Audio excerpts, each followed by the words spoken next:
Hello, চলে এসেছি আবার একটা নতুন ভিডিও নিয়ে। আজকে রবিবার, জানি সবার বাড়িতেই মোটামুটি চিকেন বা মাটন আজকে হয়েছে। চিকেন বা মাটনের রেসিপি আমি শেখাতে আসিনি, কিন্তু আমি কিভাবে রান্নাটা করি, আমার রেসিপিটা কি সেটাই তোমাদের সাথে শেয়ার করতে চলে এসেছি। তো এখানে রয়েছে 700 গ্রাম মাটন। আমি প্রথমেই কড়ায় তেল গরম করে নেবো। তেলটা গরম হলে ওর মধ্যে আমি বড় বড় করে কেটে রাখা আলু দিয়ে দেবো। এখানে আমি কোনো আলুকে 4টে ভাগ করেছি, কোনো আলুকে 2টো, যাতে সমান সাইজের সবকটা হয় সেটাই আমি চেষ্টা করেছি। তারপর আলুটা দিয়ে ওর মধ্যে আমি দিয়ে দেবো হলুদ গুঁড়ো, লঙ্কা গুঁড়ো আর একটু নুন। আলুটা কিন্তু আমি এখানে পুরো ভেজে একেবারে নরম করে নেব না, জাস্ট এর গায়ে কালারটা যাতে চলে আসে সেই জন্যেই আলুটাকে ভেজে নেওয়া। আলুটা ততক্ষণ ভাজবো যতক্ষণ না এর গায়ে ব্রাউন কালার আসছে। আলুটাকে ভেজে নেওয়া শুধুমাত্র এই রঙটা আনার জন্য, যাতে রান্নাটা দেখতে ভালো হয়।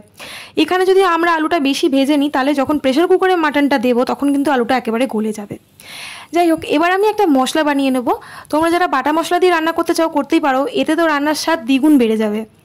তো একটা বাটিতে আমি রেগুলার যে মশলা ইউজ করি, হলুদ, লঙ্কা গুঁড়ো, জিরে গুঁড়ো, ধনে গুঁড়ো, আর নিয়ে নিচ্ছি এখানে একটু গরম মশলা গুঁড়ো। আর এর মধ্যে আমি ঈষদুষ্ণ গরম জল দিয়ে এটাকে গুলে কিছুক্ষণের জন্যে এটাকে আমি রেখে দেবো।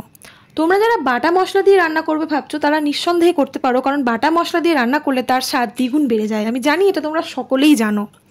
তো এবার আমি একটা অন্য জায়গায় টক দই নিয়ে নিয়েছি হাফ বাটি, সেটাকে আমি ভালো করে ফেটিয়ে আলাদা করে রেখে দেবো।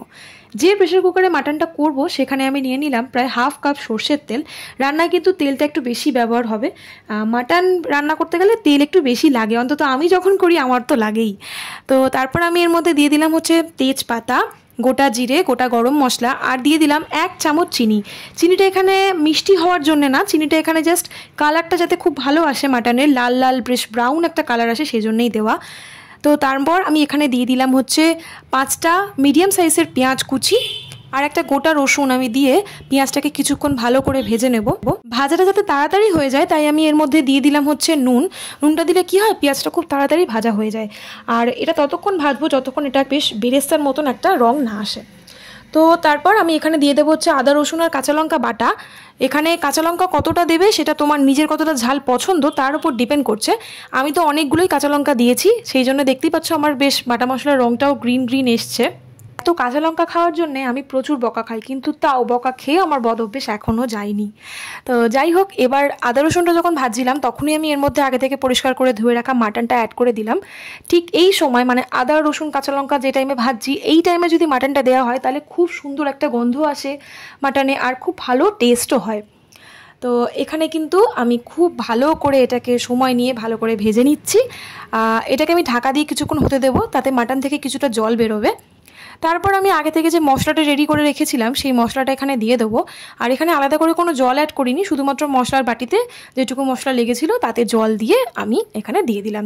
এবার ধৈর্য নিয়ে সময় নিয়ে মাটনটাকে বেশ অনেকক্ষণ ধরে কষাতে হবে।